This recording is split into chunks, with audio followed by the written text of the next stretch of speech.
So yeah, you were thinking we should do a shot to start it off. Well, I can't think of a better brand.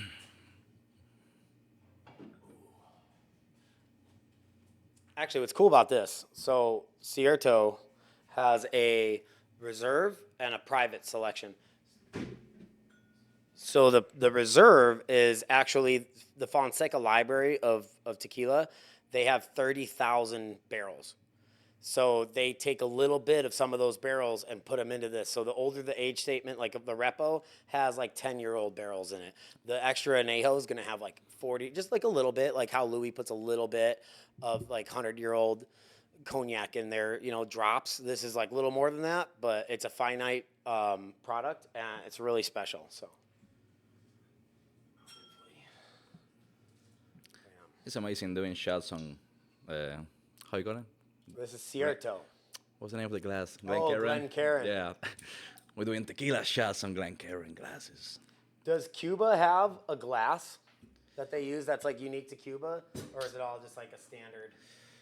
It's a standards, bro. Pretty much, yeah. The same as everybody in Collins, high boards, all that shit. Well, salud, gentlemen. Salud. Great to have you on, my Thank you, friend. brother. Appreciate Cheers from afar. Got Breakfast. Kyler over there on the ones and twos. Oh my God, it's great. Fantastic, right? And you get some of like it's different than a normal repo. If I were to show you, actually, This podcast is gonna be over before it gets started. right? Comparing the two. So this is the private repo. And that's the reserve. So this one, because we at Cierto, I'm the brand educator for Cierto, full disclosure. Not a brand ambassador, but I do go around and get to chat with a lot of new companies that are bringing us on or places that want to hone in on their tequila education. The additive-free movement for tequila is huge right now. It went from 2 years ago when we launched, right, which was January 2 years ago. Almost 2 years ago. They were 1% of the market was certified additive free. It went within a year, it was 3%, and now as of the last time we checked, it was 6% of the market is additive free. So if you're watching that growth is crazy, right? So the additive free movement's kind of like where tequila's headed, and they're capitalizing on that. So, but yeah, comparing the two, curious what you think. If you really notice a difference or not? Oh, 100%. Yeah, there is a big difference. But it's hard to pick like which one I like the most. I'm actually not a reposado drinker. I'm blanco. Like I always say, I want tequila to taste like tequila. I know it sounds weird, but like some people, the more aged, the better. But this reposado is actually quite fucking amazing. Oh, can I say about words in the podcast? Absolutely. Absolutely. Very This is a drinking podcast. This is a sincere podcast. The whole idea of pouring stories is to really bring the experienced bartender to the home bartender and the enthusiast. And if you're just a person that goes to cigar bars or goes to classy restaurants and wants to know, why am I drinking? What do I drink? What's the not correct way to order, but how do I seem like I know what I'm doing, or how do I know what I'm doing, Etiquette. Etiquette. Yeah. Perfect. Yeah, absolutely. And I do feel like, once you've been drinking long enough, like, I don't understand why a 60-year-old person comes into my bar and says, I would like a martini, and then turns around and goes back to their conversation. Or if I'm lucky, they might say, oh, I want a Grey Goose martini. I want a Tanqueray martini. Maybe. That's it. End of conversation. Turn around, look away. I'm like, wait. You're too old for me to have to prompt you for, do you want olives or onions or nothing, lemon twist? Do you want, you know what I mean? And nowadays, most places don't put vermouth in their martini. Though I'm a proponent of vermouth, but I understand why it went away. It went away because no one was refrigerating it, so you're getting a year old or more vermouth that's going into your cocktail that's been sitting on a rail that's old, oxidized, and terrible. Yeah, most people don't want that in their cocktail. But like a really good vermouth by itself, freshly opened or a month old or whatever, or less, that's been taken care of, really great in a cocktail. Yeah, no, I agree with you because I was basically my first mentor was my father. And like the martini conversation is like a long conversation because of what you just mentioned. Um, my dad would say a martini is a martini, like it's either like you said gin, vermouth, we got ass, olive, lemon, orange bitters, whatever the fuck people want. But right now, especially in the United States, when people say martini, it's just a Tito's shaken on a martini glass. And it's like, Yeah, not even gin, right? Like not even just gin. vodka, For the shaken. most part, when people say martinis, they're just going straight to like Tito's, Grey Goose, any of those main brands, just shaken, pour it on a martini glass. And if you talk about vermouth, it's like they hate it because basically what you said. But if you go to other countries and you order a martini, best believe they're gonna make you a recipe that is gonna have at least 2 ingredients inside. Exactly. It's not. Right? If not, it's not a cocktail. In England, I think they do the 50-50 more than anything, or even heavy vermouth, light, base spirit, which I guess in that case, it's not the base spirit anymore, And I don't think they do much on the vodka side in England. I think they're pretty more complex. traditional, all right? Yeah. Let me grab some glasses, but I was curious if you want to elaborate about your father a little bit, because he kind of taught you everything you know. Right, Yeah. and he's kind of the man, right? I've seen you behind the bar with him. I see a lot of your posts, and it's you and your dad, and I'm like, that's freaking cool. So, will you elaborate? Absolutely. So, as you can see by the accent, I'm not from here. I'm from Cuba. That's why I sound like Tony Montana. Say hello to my little friend. But, so yeah, we came to this country like 12 years ago. Up to this point, my dad been bartending, or he been in the industry for 37 years. Like, that's basically older than you at this point. Just behind the bar, he's a cigar sommelier, he's a wine sommelier, he's international judge for bartender competitions. So when I came here, I was in high school and I didn't want to go to college because I didn't want to go to college and spend money. And I found bartending to be an easy way to make money. Now, when you have a father that he's like pretty hardcore in that, you better be good, And I was like raised right, and I was trained right in that aspect. And I started learning a lot. I remember my first old fashioned. I make it old fashioned. I didn't know how to make it, so I grabbed like 3 bar spoons of sugar, and I put like 3 bar spoons of sugar inside my old fashioned. I made it. Yeah, that was a lot of fucking sugar. And then he made it just with like a tiny bar spoon of sugar, bitters. He made a beautiful old fashioned. And I said, like, mine tastes better than yours. And he said, it don't matter if you like that shit, it's not old fashioned. So I was, raised in that snobby, old school 80s cantinero style, which is a Cuban. Cantinero. Yeah, that's a Cuban bartender style, which is actually pretty famous. The first bartender club in the planet was founded in Cuba. Yeah, 1920. Bartender club. Yeah. Like, see how we got the USBG and all the stuff? Oh, yeah. So the first one was founded in Cuba, and it's the ACC, and that was in 1924. And then the second one, you can check me later on the facts, but I believe the second one was in London, in UK. So after Prohibition happened, many American bartenders were going to Cuba, Mexico, other countries, trying to find like new flavors and new stuff. And that's how many cocktails they became famous. And even though Cuba is a country that is pretty fucked up because, government issues, they are pretty well respected in the hospitality side. Well, I was wondering because like nowadays, Cuba's pretty like different, right, than it was back in that day. Oh, yeah. What's the bartending world like now out there, considering, the control that they have? Like, it's a totally different country. I have another Cuban friend, Ray, who tells me a lot about it, and him and his brother leaving. I'm kind of curious about your story on how difficult it was, because obviously you were born there. Mm-hmm. And then when did you come to America? So I came in 2012. I was 16 at the time. So if you do like some quick math, by the time we do this podcast, I'm gonna be like 28. And I don't look 28, but I look like 38. But so yeah, I came like 12 years ago. And the thing over there, when you think about it, Cuba got a lot of classic cocktails. They got like the mojito that everybody knows. That's from Cuba. The daiquiri. That's from Cuba. And we're not talking about the strawberry frozen daiquiri. We're talking about just lime juice, simple, and rum. The piña colada is not from Cuba. So anybody that thinks the piña colada is from Cuba, piña colada is actually from Puerto Rico. But many people believe the piña coladas are from Cuba. But we got Presidente, we got many cocktails that are like classic cocktails that they actually come from Cuba. But right now, we got, all these new mixologies movement happening. It's happening in Cuba too. But at the same time, it's pretty hard to get ingredients. Like a friend of mine, he never tasted mezcal. He never tasted mezcal, and he studied mezcal. He knew what it was, but he never tasted. So in order for him to taste it, I had to, brother from United States, bring it to Cuba so he knows what mezcal is. And that's why it's sad about, the government and the situation over there. Well, because with the mojito, right?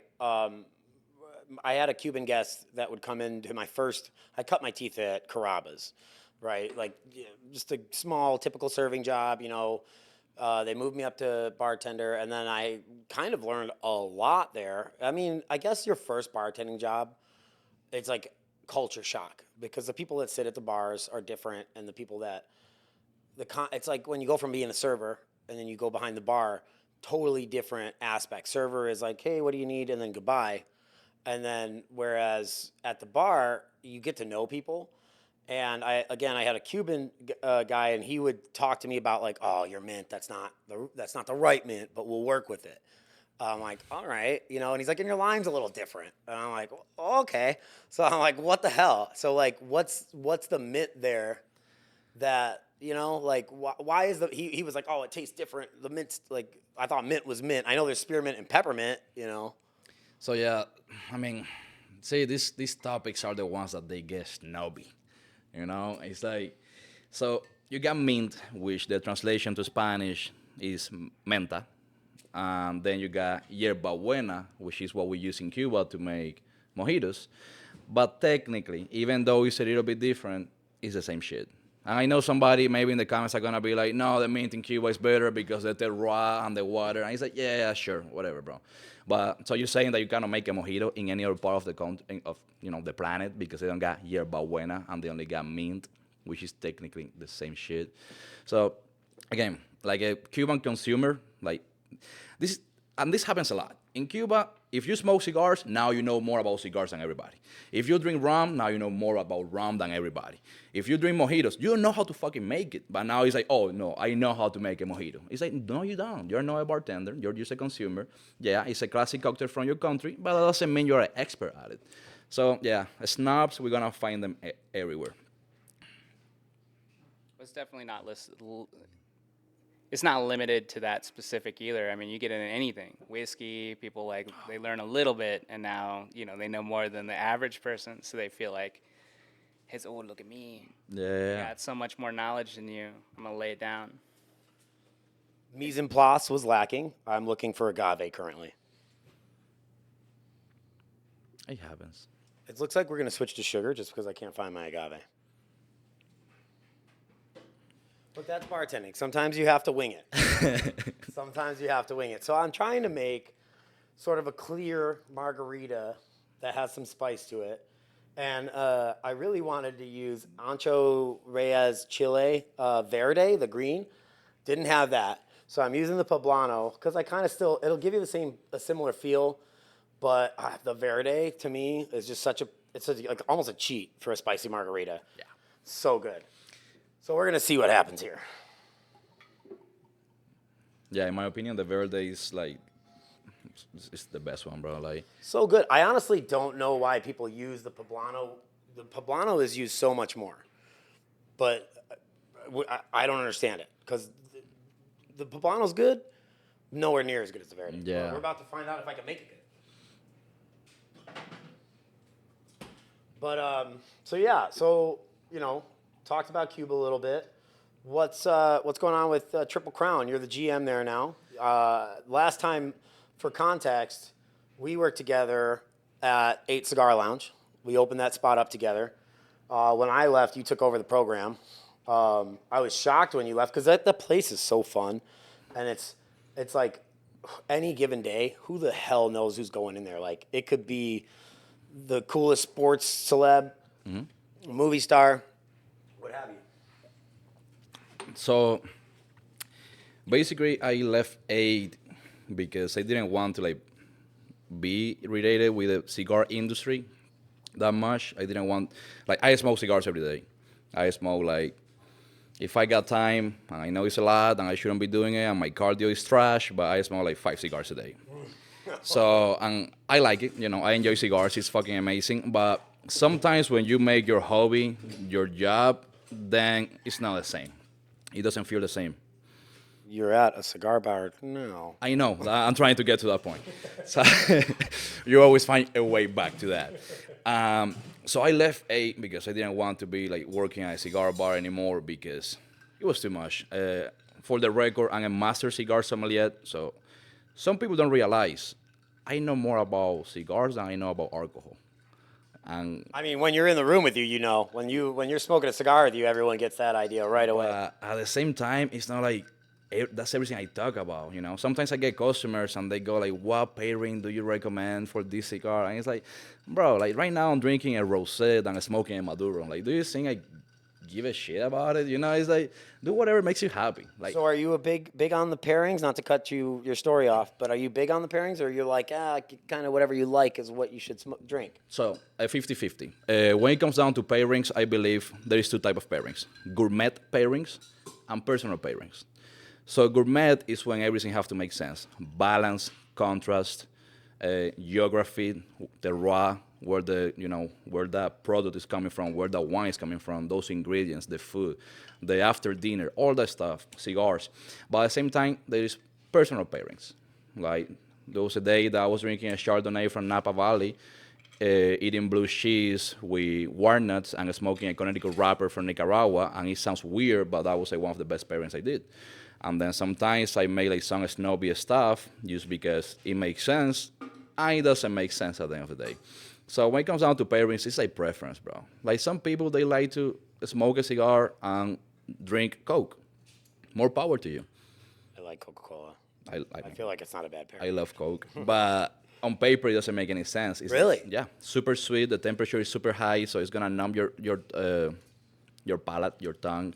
Sweet and cigars not necessarily a good pairing. They shouldn't be. Okay. Yeah, they shouldn't be. Anything that have like too much sweetness or anything that have like too much tannins, you should try to avoid it because it's like it's gonna be fighting each other.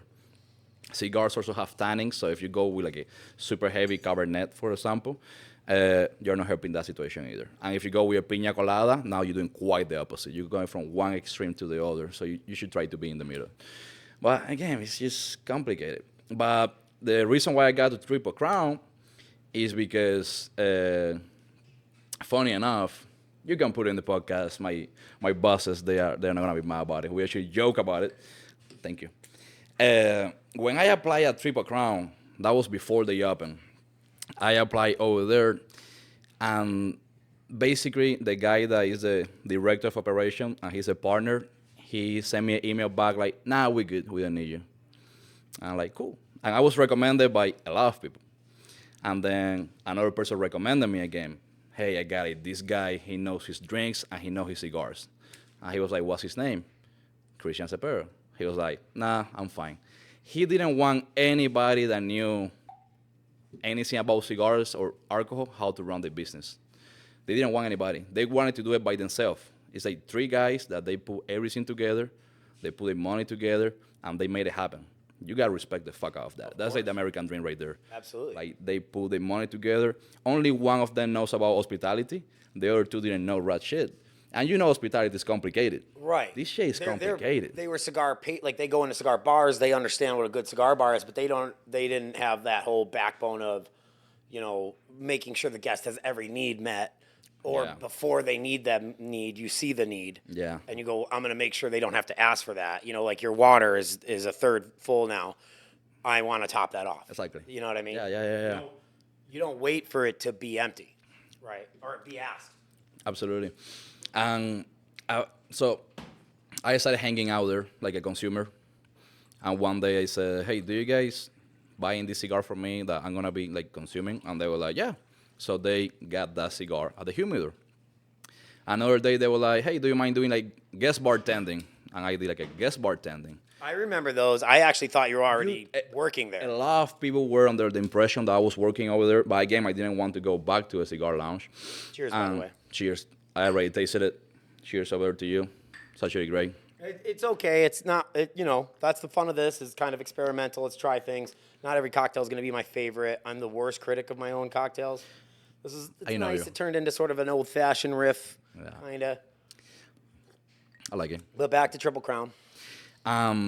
So yeah, I started hanging out there like a consumer. They post like pictures of me behind the bar and like a video, and people in the comments they were actually saying you should hire this guy. This guy comes from A Lounge, and A Lounge is for me is the best fucking cigar bar in the country. That's me, and maybe I'm gonna get shit on by my owners, and they're gonna be like, bro, but Let's qualify it. It's the best, but you're going to pay that yeah. too. Yeah, Whereas yeah. like Triple Crown is kind of the everyman's cigar bar. Whereas like when I go there, I'm like, oh, thank God, I'm not going to break Yeah. my bank today. and you're having the same or fashion. You're getting the same cocktails, if not better, because you're there and you're not at 8 anymore. You're getting great cocktails. It's a good cigar environment, whereas 8 is more like glitzy and glamour, and there's like beautiful girls and like you have beautiful women, but they have like the velvet smoker skirt. Yeah. But that costs a fortune, and like they have to charge a fortune to justify all these things, whereas you're not charging a fortune, you know. And I'll tell you, I know a lot of cigar smokers. 8 Lounge is like a place you like plan on. Okay, we'll go there next 2-3 months from now. We'll go there. Triple Crown, you can go every day. Yeah, absolutely. You know? Yeah. So- it's a big difference, but on the same note, I want to elevate the place, and that's why I got hired too. You know, I got hired to elevate the place. I love that they have food.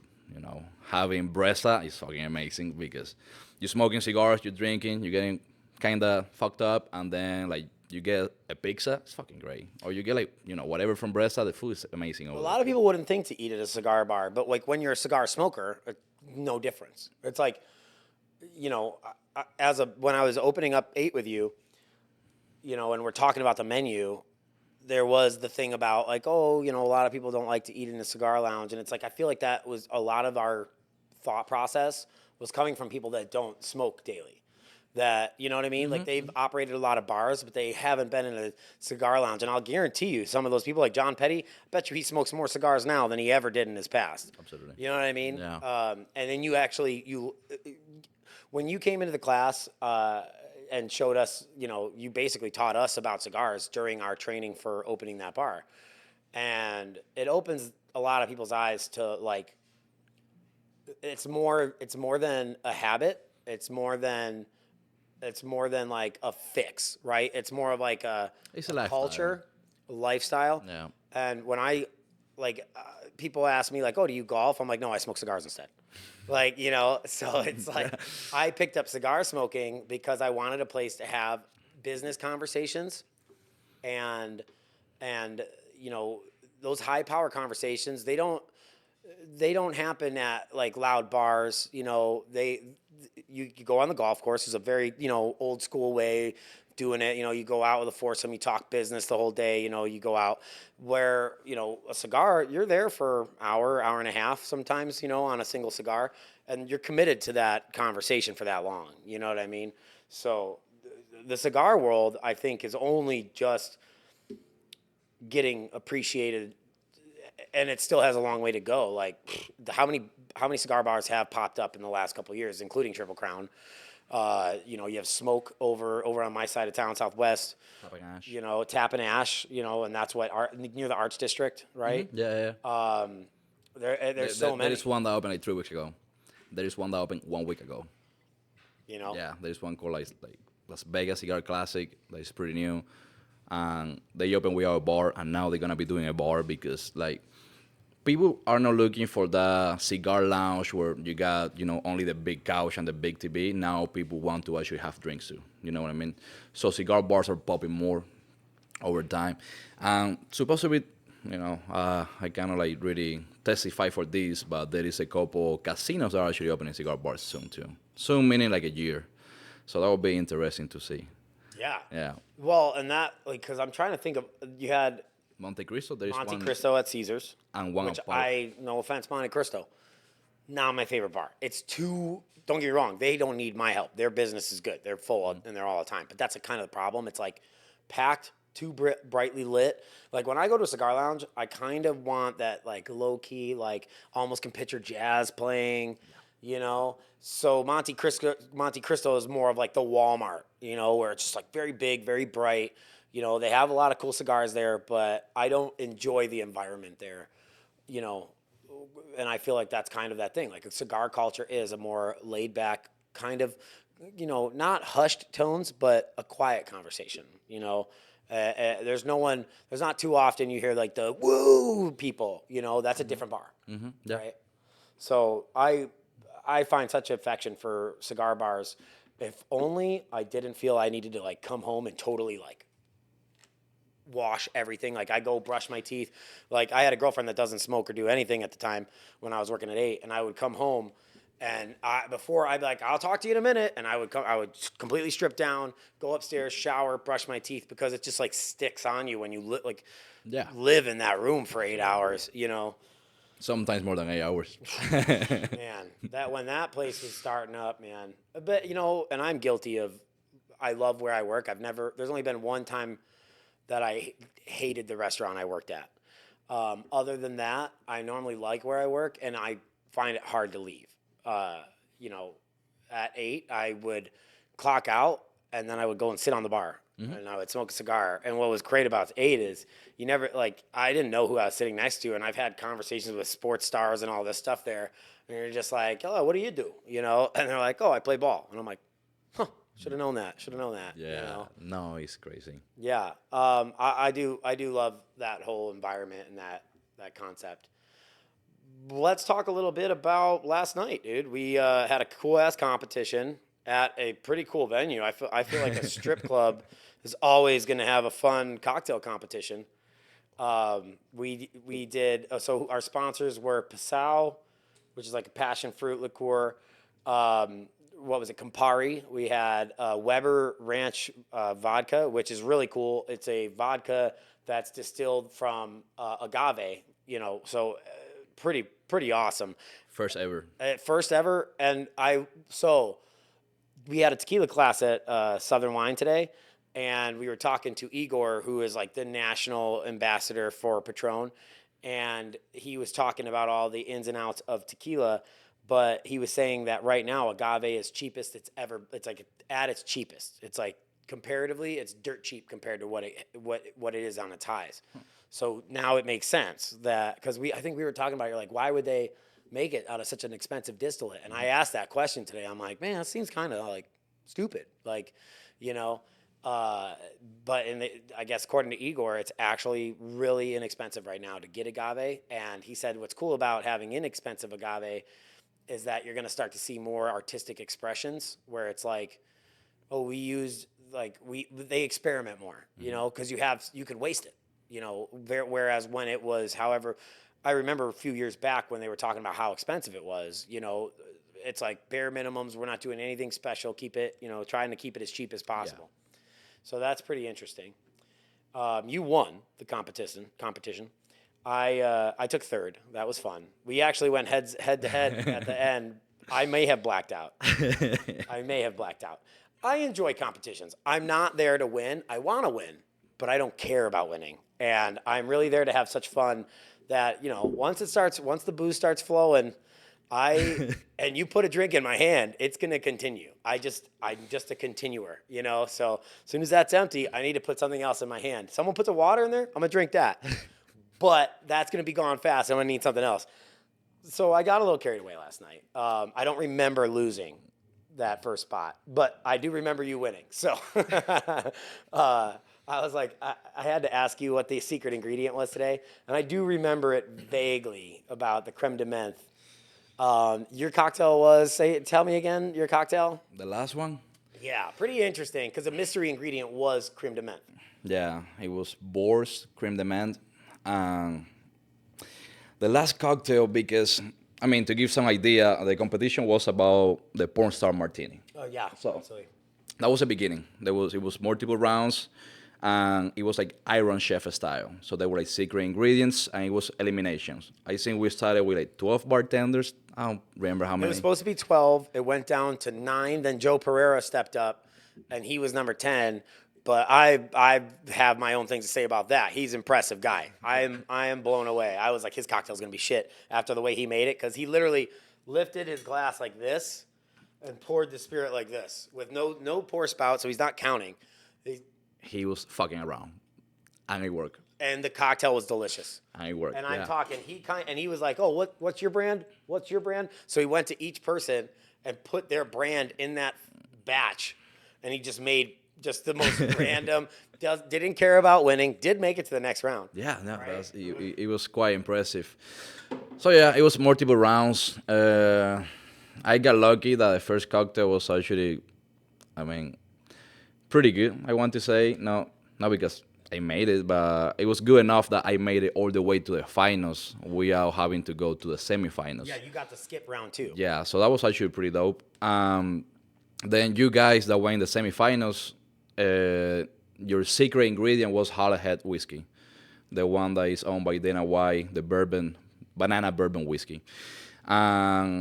You make a cocktail that was actually amazing because, as I told you, I don't like to try cocktails from people. When I'm competing, like, I go there like Kobe Bryant. This is business. And then between rounds, we talk and we fuck around. But when I'm behind the bar, this is business, bro. It is what it is.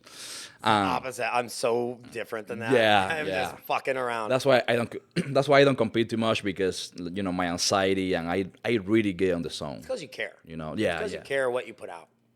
I believe there are like many bartenders, and it's crazy because this conversation I haven't seen you in a long time, and I feel like in the last week I seen you two like Cigar often, Lounge, yeah. Yesterday, like today, I saw you at A on Thursday. Dude, yeah. Dude, this has been our fullest it's week. crazy. But I say we jumping from topic to topic, but I believe there are many bartenders that they follow different path in their young career. Like some people like the craft, some people like competition, some people like content creating. And I am like a little bit of everything. I don't compete like a lot. Like Joe from Anima, shout out to that guy. That guy is fucking dope. He's a badass. He competes like a motherfucker, bro. It's impressive. I don't know how he can. And he's got like he's kind of, I don't want to say he's teaching, but he's like mentoring a young lady that is also crushing it. I'm blanking on her name right now, but like you could see his methods are so good that he has people he's training and they're winning competitions. So the guy's got something special. Yeah, no, Shout out to Joe. He's doing great. But you gotta have it. Like he competes, like I want to say every month. Like I want to say like he competes multiple times a year. And he wins too. He Oh wins no, a lot. he wins. That's Like another he thing. won Patron. Like that's no fucking. And you won No. 43? He beat me at Liquor He 43. beat you at Yeah, 43. he actually. But you were up there. Yeah, It I was looking top. close. I was top 8 twice in the country. I didn't get to go this year because I did another competition on the same day, which sucks dick. But I won that one too, so that worked out pretty good. Right. But I didn't tell you about that. I can tell you about it later. But yeah, like you got people like Joe that he's like super focused on competitions. You got people like Chris that he create a bunch of content, like Yeah. He's not just a bartender. yeah. He's posting like great content all the time. Then you got some people that everything they care about is the job, like they create great bar programs. I'm not saying these guys don't do that, but Right, like, but it's what they're focused. but that's what they focus. And now you got people like you and I, like we work at a bar, we work with brands, we create content. You taking this more seriously? I post like a video. Yeah, but yours are always entertaining, And it's like this is a plan to produce like an actual show, whereas when you're putting stuff out, you're putting stuff because you love it and it's entertaining. It's it's not like long form, But I like what you're putting out. And then I like to do couple competitions every once in a while, just to keep the name alive. Right. I'm not saying I'm famous or anything, but everybody in this town is cool as fuck. There's multiple people in the country that I know. I've been in some national competitions. I've been in some international competitions too, actually. So it's pretty fucking cool to actually do this every once in a while, but it takes a lot of fucking energy. So going back to yesterday, we did the first round with a porn star martini. Basically, you make whatever the fuck you want, as far as it's a porn star interpretation. Did you work on that cocktail in advance? No, but in my head, when I saw the flyer, I know it was mandatory Passoa, and I Right. saw Weber Ranch. I was like, I'm gonna go with those two. Even you and I were talking in the back, and I told you I'm gonna use Weber Ranch from the first round, from the Yeah. get-go. And I know Boar's liquor pretty good, so it's. I learned this from you actually. When you open you posted a picture a long time ago, and the picture was a bunch of brands, like a bunch of brands. Oh. And the caption was, "It's amazing to work with people that you like," something like that. Yeah. Because you do your R&D with brands that you fuck with. Like, I don't want to call any brand over here, but our pint wouldn't be there if you didn't fuck with them. Right. Make sense what I'm saying? Absolutely. And that's the way I look at it too. So all my friends that they are related to these brands, I use their stuff. I try to buy it. I try Right, to you do wouldn't my go into programs a about it. contest for a brand you don't like. Yeah, You know? absolutely. Like you're like, I like them. And I can mention a couple, but I won't. I can mention a couple. That's the other thing, right? Yeah, there are some competition that I pass out because I don't fuck with you, but whatever. So yeah, I made like a mango watermelon porn star martini with some grapefruit on the side with the Laliet Prosecco, no, not Prosecco, champagne. Wait. So you had a side? I didn't see the side thing. So you did The shooter on the side, you know that it's supposed to be champagne. I did half champagne and half fever tree grapefruit. So that bitterness from the grapefruit and how dry from the champagne, it will actually make you like crave some more of the sweetness, tropical flavors of the watermelon and the mango on the porn star. Kind of like a Negroni. You drink a Negroni and it's bitter, but it's like, I want some more. Right. Or like a Trinidad Sour. good bitter. Yeah, it's like, you drink a Trinidad Sour from Giuseppe and it's like, You love that cocktail. I fucking love that cocktail. That's my favorite cocktail. It used to be a mojito, but fuck mojitos. It's a Trinidad Sour. So that's how I base it. I was like, and I told the judges, sip it, then sip this one, then mix it together, get some bubbles on the cocktail. But my garnish, though, the garnish is the one that was dope. I put condoms. You didn't see that? I didn't. You didn't fucking see that. I was fucking already rocking and rolling, dude. I put condoms as a garnish. I'm so bummed I missed that. And all the condoms, they had different sayings. One of them was, I come in peace. Like, come in peace. I got it. I got it the first time. I got to translate to people because of, the fucking... It's like, you I get it, come, right? I'm like, no, I got come in peace.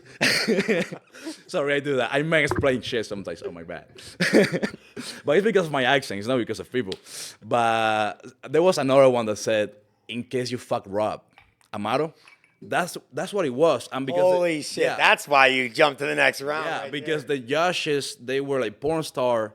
I gave the condom to them. It's a porn star martini competition, and it got saying, like, in case you fuck Rob, and you got a condom. And you know Duffy from Hollyhead?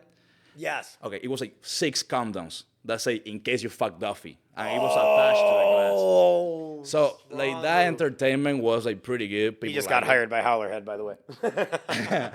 They should do it. When you compliment a guy like that, like, you're going to need these. Yeah. So, that's I how... like that guy. I really like that guy. That's how it went on that first round. And then I made it all the way to the finals. The secret ingredient was cream de menthe. And I made like a pumpkin spice espresso martini with cream de menthe type of shit, That's crazy. I wouldn't have ever thought to put pumpkin spice and creme de menthe together. It surprised me because you done crazier shit than that. I mean, I do silly, and it works out. And it worked out. But you're more thoughtful than I am. It worked I'm out. kind of just an asshole that showed up. You know, like Again, when you're making cocktails with coffee, it's kind of easier too. because the coffee just covers a lot. Yeah, bro. And then whatever flavor you're gonna put, like either pumpkin spice or cream de menthe or cacao or Galliano espresso, you are able to taste it. But at the same time, look at Starbucks. They got like 8,000 different recipes, but all of them got coffee. It's the same fucking shit. And that's funny because I want to talk about that a little bit. Like the way we build cocktails for cocktail competitions and stuff. You were saying you pictured Starbucks, right? You pictured us like you were like I kind of thought of like a Starbucks. How does right? Something like along those lines. Yeah. So the way that my brain goes pretty fast, which I don't really like. I got insomnia and all this shit because it's like I'm always on drugs. That's why I cannot do drugs because I will have a heart attack. You're like, yeah, I'm already like I'm on drugs without. Yeah. So in like a couple seconds when they say this is gonna be like the secret ingredient, for example, Yeah. my brain jumps from one scene to the other, and if everything makes sense, I go like, let's do it.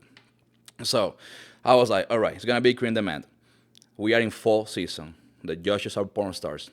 They like coffee. they like pumpkin spice. Trust me. Right. Trust me, they like pumpkin spice. And then I like, so espresso martini, pumpkin spice, some mint, because I know in Christmas Starbucks got like a mint Right. weird coffee. And like, all right, so coffee That's interesting. is for energy. So my garnish was a Viagra. Stop. I swear, bro. Wait, like real Put Viagra? fucking Viagra on that. That's incredible. So, dude, I I put- was way too Yeah, you wasted didn't- you last didn't see night. none of that. I was spinning by that point. So on the martini glass, I got a tiny handcuff that I put attached to the martini glass, so it looked like a submissive handcuff. And then I put dragon fruit on top with a Viagra. I didn't put like 3 espresso beans or none of that bullshit. I put a legit Viagra on top of that fucking cocktail. So when they saw it and they tasted it, I was like, all right, so it tastes fucking great. The presentation is awesome. Because I was like, I already give you a condom. Now I need to get you hard. All that stuff is part of the entertainment. That's a story. Yeah, right. You're making that's a what story over bartending the night. is. That really is. That's what we do.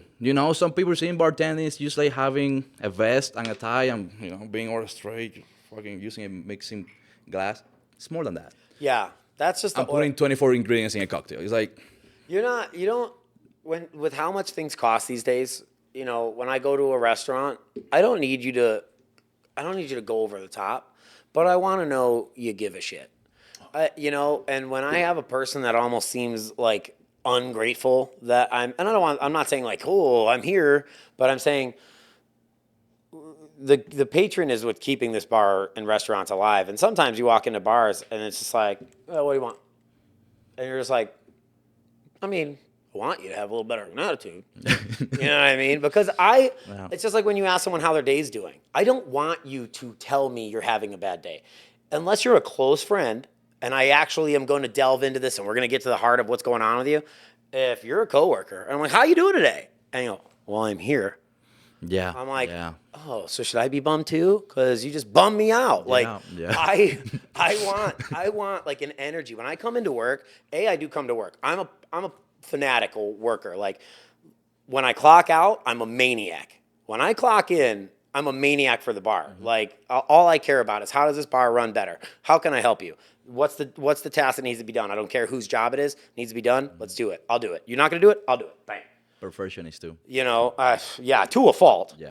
But then again, you say that, and then you look at me at like cocktail competitions, whereas like you pre-thought these garnishes out, and I was like, the day of, I text Rob and I'm like, hey man, if I see you said ISI cans are allowed. Are people like pre-making stuff? Can I bring in a pre-made foam? Because I don't want Kenny Huong, who, another shout out. Kenny Huong's a badass in the competition circuit. He is more of your artsy, like he's going to do a presentation that you're going to be like, what the fuck? Like one time he gave a cocktail in a donut box and it was like with donuts around. It was pretty crazy. So I'm expecting him to be there. So I'm not like the guy that thinks I'm going to win. So I'm like, I might as well go there to have fun, and for the first cocktail, I didn't bring garnish. I'm just like, what's around here? Orange. It's like, and that's kind of how I do it, because what I want to get across to people is like, of course, there's a person, like you said, you take things seriously. You can't help it. You just got that Kobe Bryant syndrome. And that's great. That's great. You should do that. And if you're as good as you are, you should lean into that.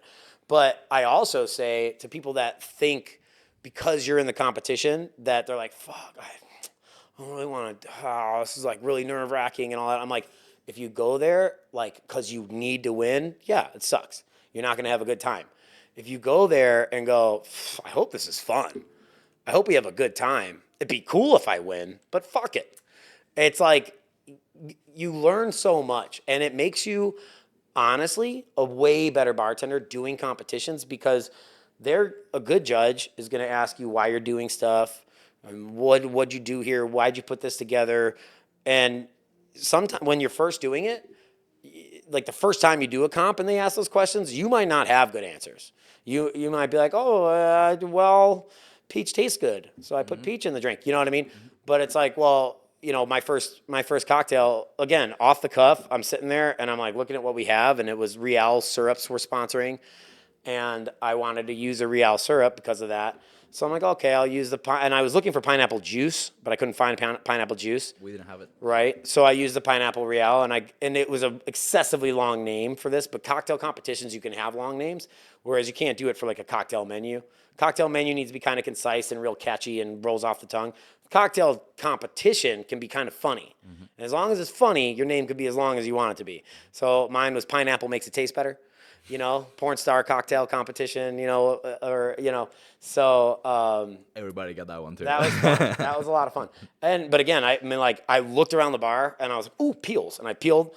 I did a really nice peel. You actually had enough time to fix it. Like you had enough time to actually fix it, put it on the glass, on the rim, and it looked fucking great. It looked like for a menu. You know what I mean? Yeah. Like it looked pretty nice. I have to say, I learned that cut for peels from Kane, who is the director of Vetri out here.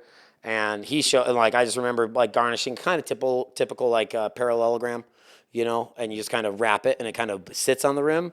And he's like, yeah, well, and he's just like the kind of cool manager. Like he doesn't tell you how to do shit, but he's like, oh, here's a cool thing I do.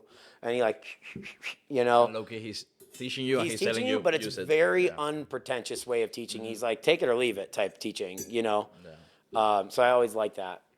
But yeah, so that like for that cocktail, looked around, thinking flavors, made it work. Was very happy to go to it wasn't so many people getting eliminated that I was like, I feel pretty good about going to the second round. Then to be heads up against you, who was the third person that went? Like, I can't even remember that. I think his name is Ryan from Legacy Club. Oh, Ryan Clark was in the last heat. It was the three of us? Yeah. And was that the one because they had a cocktail that was like, they were like, whoever scored the lowest on the first one? Was that like, how did he? They didn't get to do that. They didn't do that? No. Okay. No, So it was just top three scores. Yeah. Okay. Yeah, I think that's what they did because when they were aiming for 12 people, the bar only got like 2 whales. They were planning on doing like a lucky loser. But no, they actually grabbed the people with the highest score. Okay, Yeah. cool. And that's funny. That's kind of where my memory starts to go away is like, that's why I don't remember what your garnish was and stuff on that one because like, I'm like, nice, I'm against this guy. I'm out already. So, I start having fun with it. And then it's just like, next thing you know, I'm waiting for my Uber outside. There's buttons ripped off my shirt. And I'm just like, no buttons. There was no buttons. But that was because you reminded me. I forgot this. You peeled, looking all fucking jacked out there. No. And then the stripper / judge like said something to me, and I think I'm one of those people like I'm gonna ride with the energy of the room, and she's like, oh, I should just rip your shirt off, and I was like, you probably should, and she's like, can I? And I'm like, She got on top of the bar and she did it. yeah, absolutely. All my fucking buttons. I was like, it was cool in the moment, but then as soon as you're sitting outside of and the fucking door guy is like, what's going on here, buddy? I'm like, it was your girl. Like, but it was a blast. That was such a fun time. That's why I do it. Yeah. I do it for the fun, and that was like a reunion last night, Yeah, it's like a hospitality night, industry night. Exactly. Industry night. For real. For real. And you know what's cool about it though? It's an industry night that the only people there are people that actually kind of care about what we're doing. Whereas if you do like industry night, hey, free drinks or whatever, or here's comp drinks or whatever, you'll get people, but there's so many people that don't give a shit. Absolutely. And I talk about in Vegas specifically, because this is one of the few towns in the world, especially America, that you could literally come out here and make a living off of bartending without a plan. Like you could move to Vegas as long as you have enough money to keep you afloat for a couple months and find a job and start bartending, and that's it. That could be the rest of your life if you want it to be. But then what's really funny to me is the different sects of bartending. There's the club bartender, right? They make a fortune. Gaming too. Gaming. Gaming doesn't hang out with club bartenders as much, and gaming and club bartenders don't hang out with mixology bartenders that much. It's like, and we'll talk about the mixology versus the bartender term, but like it's terrible when you walk into a bar and you say, I'm a mixologist. Like no one is everyone's gonna hate you. Yeah. Like that's immediate. You can't say I'm a mixologist. That's not, when a guest says, oh, he's like a mixologist, that's fine. That's great. That means they think I'm a badass at mixing, right? But as far as like this industry is concerned, If you were to be like, oh yeah, I'm a mixologist over here at this bar, most other people are going to be like, oh, you're a mixologist, are you? You know?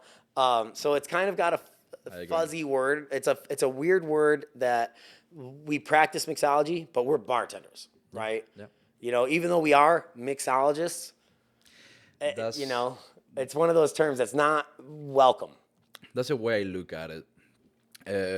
In my opinion, a bartender is a professional in hospitality that he is able to serve a bar, making classic cocktails and operating the bar.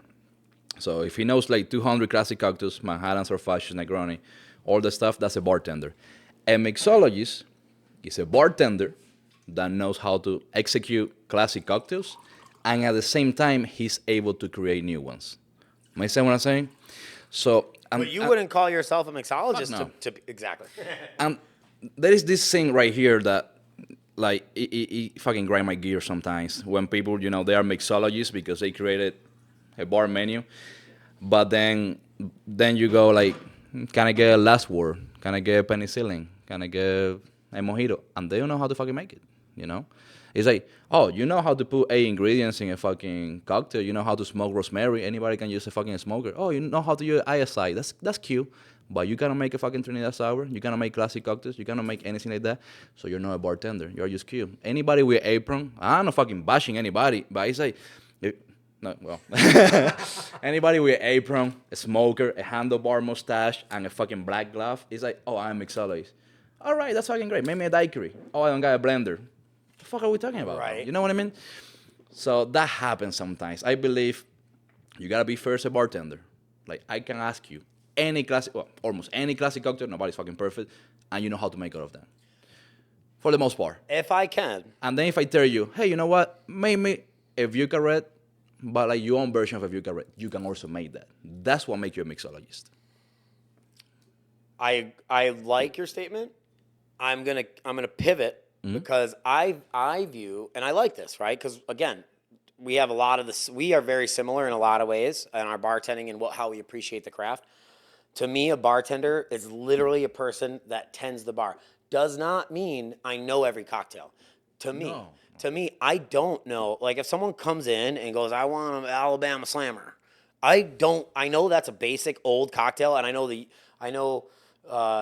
union bartenders that had to do this book that like, oh, I had to learn all these ridiculously stupid cocktails and no one orders anymore. Mm-hmm. I've been bartending for almost 15 years. I've never been asked for an Alabama Slammer. Mm-hmm. I don't want to waste space in my brain for an Alabama Slammer recipe. Again, it's probably the easiest recipe in the world. I know I'm going to get shit for not knowing this, but I'm just saying I don't care. I don't care because it's not ordered, because I'm a person in the field. And in the field, I'll tell you what I get the most of is whatever's trendy, right? So, you know, Negronis were really trendy for a while, not getting that many Negronis anymore, right? I even personally am out of the Negroni world. I used to only drink Negronis. Everywhere I go, they'd be like, Mezcal Negroni? And I'm like, you know, now, I'm not even, I'm going to say it. Campari has red 40 in there or whatever it is. That's a negative to me. You know what I mean? I love Campari. I love Campari. I still drink it. But since finding that out, it affected me. You know what I mean? And also, you see how fast I drink. Like, my drink's been gone for a hot minute. Yeah. You know what I mean? So I drink really fast. And if I'm drinking Negronis all night, like, I blacked out I was drinking just Wild Turkey 101 neat for the whole night. And pouring myself, which was probably not wise. But, you know, I drink so fast that I actually need tall drinks. And now I always order a club soda so that I'm like going sip for sip. It's not because I want to get drunk. I actually hate being drunk. I love imbibing beverage. Could be a Coca-Cola. I'm going to drink it fast. Mm-hmm. You know what I mean? I can't help it. You know, whatever's in my hand is going to be depleted. You know, so.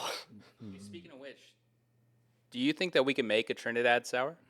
Well, we might have him make two. Well, you were going to make a daiquiri. I can make either or. Why a Trinidad Sour? Giuseppe is gonna give me shit because of that. Well, you were saying it was your. Do I have enough Angostura? Do you have for Jad? Oh insult me. Jesus Christ. The guy that You didn't just have said it was your. Reyes You said it was birthday. your. I didn't have the. I ran out. Agave. He don't got agave, but I he got have Orgeat. agave here somewhere. I didn't want to spend any more time looking for it because I was like, well, this is a one person podcast now. Like, wow, I'm I looking. know this is random, but you know what I hate about my brain? Like now I cannot stop thinking about the Alabama Slammer. You know what I mean? Isn't that like vodka, amaretto, Southern Comfort, slow gin, and orange juice? If it's You can correct me if on you this have one. that recipe, You see can this. correct me on Kyler was if asking you me can like, why fucking do do the we? shit, vodka, amaretto, slow gin, Southern Comfort, and orange juice. I believe that's what it is. By the way, I made like 2 in my whole fucking life. So Wow. I get you. There's so much shit in there. It's a bunch of shit, and it doesn't make any I sense. like slow gin, like Sipsmith. Sipsmith makes a really cool slow gin. And he also got a slow gin. So Yeah, amaretto, Southern Comfort, slow gin, orange juice. yeah, That's it. he didn't mention vodka. No, use that. Okay, Not on this one. okay. But well, I got 4 out of 5. So, But like, and to that point, you're an amazing bartender. no. And that one technically, It's just like, why did you say that cocktail? That cocktail, well, because I was thinking of something. Because I was gonna say Colorado Bulldog, which I actually have then ordered twice in my life. It was available by the pitcher at TGI Fridays. See, that makes sense. That was what I actually used 1980s, 1990s, like around there, right? anytime someone comes in and asks like, "Hey, I'll take a banana ram, a full fama," like and I'm like, "Oh, so you've been at TGI Fridays lately, huh? Have you? Yeah. like Lately, like 20 years ago. Speaking of which, I need a drink. I would love for you to either make a daiquiri. I have enough Angostura if you want to make a Trinidad Sour. We might just have to get an Angostura sponsor for that podcast since three fucking Trinidad Sours is basically a bottle of. I'm down to make it. Yeah, make whatever you like up here. Your lime juice is right here. Simple syrups in the fridge. I'm gonna let you do your thing. You want a Trinidad Sour, right? Yeah, I mean you said it was your favorite, so I just want to try it. Oops. You know what always gets me is Harvey Wallbanger. Anything with Galliano. No. Once, because of the rep from Galliano came in, and he had a Harvey Wallbanger hat on. Forgive me for the difference in coupes. I have the other ones I have that match are so big. You're gonna have to make 2 Trinidad Sours for one. So that'll be ours. That'll be Kyler's because he gets the fancy one that gets off the camera. Sounds good. Christian, get up here and you're gonna start making us a cocktail and showing them your mad skills, my friend.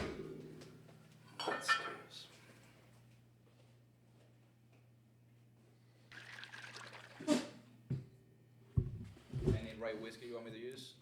Let's use Alpine. Oh, you guys got right whiskey? Yeah, go. Oh, rye. There is a rye actually. Go to the right. Should be the green. Yeah. Yeah. So now Alpine Rye isn't available in Nevada, but if you go to Park City, Utah, you can get it.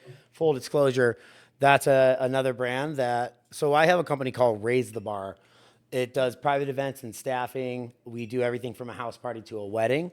But under that umbrella, I also represent a few brands. So I'm the brand educator for Cierto, but I'm basically the brand educator / ambassador for Alpine. It's fun. It's fun to do what I do because I get to go in and really play with spirits. Like I've bought most of the bottles on this bar. The things I don't have to buy are the brands that I work for, of course. So that's a lovely aspect, and they know I use it on this podcast and stuff like that. So it's a lot of fun. They give me a little bit of free will with what I'm doing, and so you're making 3, cool. And so that's another thing I'm curious about. So you're making 1 in one and 2 in the other. I always kind of wonder because like the shake, right? The dilution is going to be different. So I have started, and this might be, I'm going to get some fucking hate for this. I have started to build, like, let's say I'm making 3 or even 4 cocktails. 4 is a little easier because it's an even number. Like, I'm just doubling the recipe. But with 3, I kind of tend now to just do it in one tin, and then it's combined in there, and then I toss it into each other so that they're not, like, separate. But I leave it there because the math in my brain when I'm trying to, open the drawer right there. Bottom one. Keep going. Yeah. So when I'm doing a cocktail like that, I still gonna shake with 2 tins, but I like building it all in one so that I'm kind of a scatterbrain. I bought those. Oh, here, show me that real quick. So what he's doing, right, he's experiencing is what I experienced the first time I bought these. This is a bar tool. This is a strainer from Botezzi. It's a Spanish company that I had. It's custom made. It has my name on one side. It has Carpe Noctem on the other. And I bought these thinking they were Hawthorne strainers. And Hawthorne strainer is the one that sits on top of a tin. And I get this, and I go to set it on top of the tin, and it falls in the tin. So then I message Botezzi, and I'm like, hey, your fucking Hawthorne strainer doesn't sit on the top of my tin. And he said, obviously, it's a julep strainer. I'm like, I have never seen a julep strainer with a fucking a coil. So it was just funny. Learned my lesson there. But yeah, so this is my julep strainer, but I've gotten so used to using it that I actually still will use it with regular cocktails. And I just have a certain way I hold it, which is funny. I didn't know if I had to be talking, making this cocktail. No, what's fun about the podcast, what's fun about this is I really want it to be a sincere. I like that you were talking, so I didn't have to. Yeah. Because I know Giuseppe for a long time. You know, Giuseppe González. Everybody knows Giuseppe González. And if you don't know it, he's the one that created the Trinidad Sour, which he hates to make. So everybody... Why? Because he believed in that, I guess. I mean, I don't know. I don't want to be quoting the guy, but he believed that's not the best cocktail that he don't believe that's the best cocktail that he ever created. He got many other cocktails that are equally amazing. But I like the Trinidad Sour because when I first got into bartending, for me, everything needed to make sense. And using like 1 to 1.5 ounces of Angostura didn't make any sense whatsoever. Agreed. And That is why I don't like this cocktail. Yeah. But I'm excited because I don't know that I've ever tried it. yeah, it didn't make any sense whatsoever. And when I met Giuseppe in like 2018, I believe, Cleavers, when he opened Cleavers, I didn't know the guy. He didn't know me because I'm a fucking nobody. How the fuck would he know me? I was like, make me whatever you want. And then I see that he opens a bottle of Angostura and he poured it on the jigger. And I was like, this guy, I told my girlfriend at the time, this guy is fucking with me. Yeah. Yeah. I'm like, nah, like this is a fucking joke. And he actually make a great cocktail. What he presented to me, he said, don't hate me. And I tried it and it became my favorite cocktail ever since. You know, I fucking love it. But I like it because it didn't make any sense. So here we are. I definitely know it tastes good. I feel like I've tried it in the past, but I can't remember.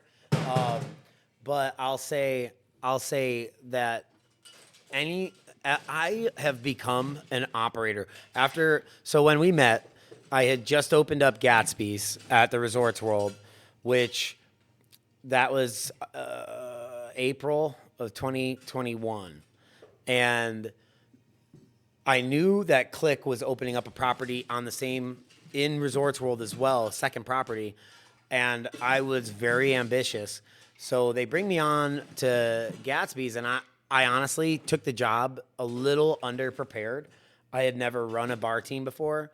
I had never run a bar program. I had never batched recipes for. Go ahead. I've never batched recipes for any large format production. So on day one at Gatsby's, we didn't have batches, and that was embarrassing because we needed them, you know. And not only did we not have batches, on day one of Gatsby's, we didn't even have shelves. So layers of cocktail or of spirits didn't exist. They were all one level. If you didn't recognize the bottle's top, you were having to pull it up and look at it and find the bottle you're looking for the first couple days of that opening. So nightmare fuel. I'm talking, I have never been so crushed by a job before. The opening nights at Gatsby's was the hardest work I've ever done. I'm talking, I came home, my sister called me, it's like she's waking up, right? She's waking up for her work day. It's like 8 o'clock in the morning. I'm just getting to my house because like, you know, we would close at 3:30, 4 o'clock. You're there till 5:30 at least, and then you and then you go and get food at like Tommy Rockers or whatever afterwards, you know. Good times. Tommy Rockers is the shit, you know, late night spot. That's a late night haven. But my sister calls me and she asks like, how you doing? And I started like immediately as soon as she asked how I'm doing, I'm like, it's the worst. I am having such a terrible time with this. Everyone hates me. Like, it was bad because the first couple nights, salud. I didn't know that. Oh, dude, at Gatsby's, the first 2 nights, the owner came in, Andy Massey. Is that your first time trying that one? Wow, that's fantastic.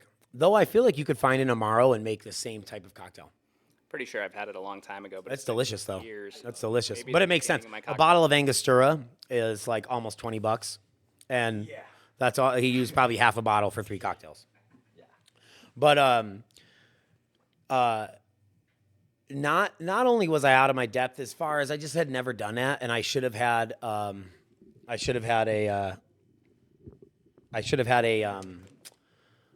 plan in motion for batching cocktails. I really should have, and I didn't. And again, first time ever leading, learned a lot. But what really was the problem was Andy Massey came in and he said everything you want is free. So no one paid anything for 2 days. I didn't have shelves. We're hunting and pecking for bottles, which they're complex cocktails. So Michael LaPenna, shout out to Michael LaPenna, he's a badass. He also brought me up in this industry. He was the person that brought me to the Southern Wine class, so I love that guy. He had made the base menu for Gatsby's, all their kind of really eccentric stuff, the bubble bath and the green light, which bravo, he made some really cool stuff. Michael LaPenna made that. Yeah, I can't take credit for any of the really cool shit at Gatsby's. Though their number one seller still to this day is the Hibiscus Paloma Imbibe magazine. That's mine. Yeah. But I just didn't have any idea of execution. But again, it didn't matter. Anyone in that position on those 2 days it was the hardest bartending. No matter it could have been you, knowing batch program, everything. It was a nightmare, and it was. They invited everyone and their mother. They wanted it to shoulder packed. So we're literally. I know a lot of people say they've been 4 deep. This was 4 deep. I'm talking 4 rows of people yelling at you for cocktails, and it's taking 10 minutes to make a 5-drink ticket. Because it's split base, you're finding spirits, you're looking for bottles, nothing is batched, and it's all craft cocktails. Nightmare fuel. Yeah. I was gonna ask you. So, you opened Gatsby's, and that at first was not your bar program. When you guys first opened.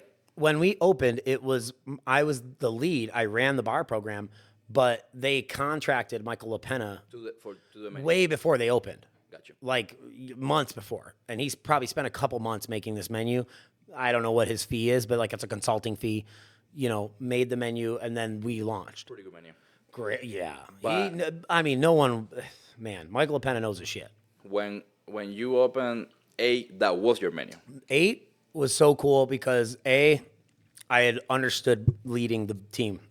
Gatsby's, They got like a couple rounds I had for you. 3 months with Gatsby's. And we had turned Gatsby's into such a cool thing. And we made, 1 month we made $2 million in revenue. Which for a small spot like that is pretty crazy starting out. And I was like, man, John Petty's opening up 8 with Giuseppe Bravo and his dad's involved, Joe Bravo. And then there was also there's another guy. But anyways, when they're opening it, I was like, man, I really want that too. And John's like, you're going to run 2 bars? And I'm like, it's next door. I'll clock out of this one and walk into the next one. I'm like, if there's ever a question at one, I'm over at the next one. So to me, it made sense being that close. Like literally you could throw a stone from Gatsby's to 8. So it made a lot of sense. I invited all the executives and Austin, who he works for Click as their kind of designer and makes everything look the way it does. And they all came to the house, and I kind of was trying to flex on them a little bit because I was like, "Yeah, this is my house. Like, welcome to my bar," And it wasn't 4 rows. It was actually at the time I think it was 3 bookshelves, and it was on a different. Only 3. Yeah, it was only 3. Child's play. Yeah. had to get the fourth bookshelf. Only had 400 bottles. You know what I mean? Jeez. Yeah, at least, right? God, 400 bottles. That's probably like 3 shelves. That's not even counting the doghouse, There's a doghouse. There's stuff on the floor. But yeah, they came here and I actually demoed every single cocktail that I had made for that menu, which was the entire menu at the time, in this house, which was fun, which was really cool. And it made me feel like I was like, I think I've made it. Like I'm entertaining executives at my house for a program. Like that was me in my mind stepping into the next realm of my career. So I was like, it was a really proud moment for me. And I will always love that concept. I mean, like it's where I met you. I have such friends. There's a girl named Ricky who I absolutely love. You too. Like Ricky's amazing. So, Serena's incredible. There's some lifelong friendships just from those two. And I've worked at a million places. Those two stay with those venues stay with me because of the people that were there, and hence why we're such close friends now. I want to touch back a little bit on, when you were saying that Michael LaPenna is the one that made the menu over there at Gatsby's. The reason why is because you see so many people that right now they work for brands, either, brand ambassadors or reps or whatever, and you don't realize that these people got a lot of experience being behind the bar. Some, yeah. But like people like Michael, Kingston, Rob, like they being behind the bar. They know they shit. And then it happened to me, I'm pretty sure it happened to you plenty of times, that you got like this nice bar menu that you curated using brands from those people. And then they come and they order a Bleu and Sand. And the bartender goes like, I don't know how to make a Bleu and Sand. And he's like, it's on the menu. Yeah, but we don't got a pre-batch. He's like, yikes. What the fuck? You know what I mean? And it's like, you don't even know who you're talking to. And I'm just saying that because it's bad to be assuming that, this guy is just a tourist. Oh, absolutely. You want to be drinking Patron? I hate Patron. Why Patron? Why don't you drink Cierto? It's like, whoa, slow down, And this stuff, I guess it comes with like common sense, which is not common that anymore. And it comes with some training. Because it's like, if I see you with your wife at a bar, and then tomorrow I see you with a different lady, I don't know you, bro. You know what I mean? Well, and you never say, good to see you again. Back for a second time, or hi, miss. Like it gets complicated. Bartending is not Vegas cocktails and it's training. Vegas, baby. Yeah. But no, that's why I wanted to mention. Like I knew Michael came from a bartender background and he competed and all that stuff too. But I didn't know he's the one that made it at Gatsby's, that menu. Michael LaPenna was the lead bartender at the Mandarin. I don't know if that was the bar's name as well, but it was at the Mandarin Hotel. At that, there's like that little cutout that if you look at Mandarin, you can see into one area. There's like one prism that like is see-through, like that you could see into. That's their like fine dining like cocktail bar. He led that, and they Southern Wine poached him, pulled him into that. I met him on his first few weeks as a rep, and I was working at Capitol Grill at the time, and this is why he's endeared himself to me so much. I'm working at Capitol Grill. I had just started there. Honestly, I wasn't taking bartending. I take my job seriously, but I didn't take bartending as like my future.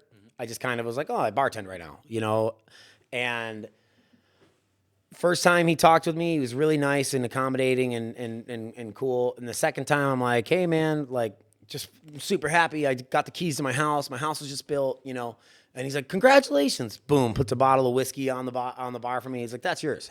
Congratulations. This is the second time I ever met him. And I'm like, damn, this guy's cool as fuck. And then the third time I meet him, he's like, hey, man, I think you'd be great for the Southern Wine course. You should come with me because I got to take it again because they're asking me to take it again. I've taken it once. He's like, but I'm going to take it again, and you should come with me. And I'm like, really? So he gets me, and at the time it cost $550. So he brings me into that, and he introduced me to people like J.R. Starkis, Michael Prisdale, Max Solano, Livio Laro, who runs the academy now. Obviously, Francesco was the teacher at the time. And I cannot get over that man made my career, like started my career. Is that like 2018? 17. Okay. Yeah, I just made a time on my head based on what you were saying. Yeah. It's around the time. I had only been bartending for a few years at that point, and I didn't understand the depths and what it meant to be like good. You know, I understand what it means to work hard, right? Like, there's never been a time I don't work hard. That's just my dad's teaching, my nature. I've had a job since I was 13 years old. You know, my dad's janitor company. I was cleaning toilets at crane yards. Like, trust me, I've done the worst of the worst jobs. Been there, done that. You know, but all my philosophy up until meeting LaPenna was, you know, if you work hard enough, it doesn't matter what you know. You know, and now I almost am on the reverse where, hey, if you know enough, you don't have to work very hard. Like, but I'm also almost 40 now. So it's like you start figuring out how to, like, it's not cutting corners. It's being it's expediting. It's being efficient. And then also understanding that what we do is a show. You know, when a bartender doesn't understand that, and I get it. If you're at a PT's, no one wants the bartender to be like, whoa, ooh, you know. But when you're at a craft cocktail bar and you go, and you'll like, especially one like Bramare that I work at right now, and I work for love of the game. I work for 2 days a week. They're really kind to me. They let me tell them the schedule that I can work, and I go, hey, I'm free Friday, Saturday this week, and it's great. You know, I couldn't ask for a better situation. But like at a bar like that, people come and they expect you to do stuff because you have like the tin rinser. You have step pedestals for rinsing. It's like you should be badass. And when someone doesn't understand that, and you're sitting behind a bar, kind of, oh yeah, what do you want? Okay, cool, yeah, I'll be right there. Whereas, like, to me, it's like even the request, even the question, it should be like, how can I help you this evening? You know what I mean? It's like there's a level of expectation, and Bramare is not expensive. Bramare is not a strip property that you're spending $25 a drink, right? But I want you to feel like that's what it is. What days are you working over there? Kind of vague because like I try to get one or two. That part's not gonna be in the podcast because we don't know. Right. Well, Friday, Saturdays, I try to be at least one day of the weekend. And I try to do one day on the week, but like I base it around because I have raised the bar. So if I have events, you know, there's certain, like I help teach the class on Wednesday. I assist Livio for the Southern Wine Academy of Spirits and stuff. So it's like there's certain days I can't, or I'm tapped, you know. So that's why it's great with them, because you have Oscar, who's the lead bartender there. He's what I call the artist, right? Like he knows cocktails and he knows more about spirits than I ever will, to be honest with you. That's crazy. Yeah, it's not though, because like I know what I know plenty, but I am nowhere near the level of genius that some of these people have. But I mean, I believe you know a lot about Amaros, Scotch, and tequila. Bramare is my favorite category to talk about. Maybe I know more about rum than you. I mean, maybe. I guarantee you do. Maybe because I'm Cuban and it's, kind of biased. But, finding somebody that knows, like you or more, it's like for you it's normal. Like you talking about it like it's normal, but people like don't get the idea how much you know about the regions of Scotland, how many scotches you get, what's the flavor profile, all the fucking bullshit. It gets complicated. When you did that training at A, it was like, bro, shut the fuck up. Like, you're taking 5 hours just going hardcore regions. So I wish I knew you better at that time. None of the servers are gonna remember this shit. They're gonna know like Lafroy is smoking. Got it. That's it. That's a part of my education too, though, and I'm glad you brought that up. Part of being a good leader, I learned, isn't knowing everything. It's knowing how to teach what you can to who you can.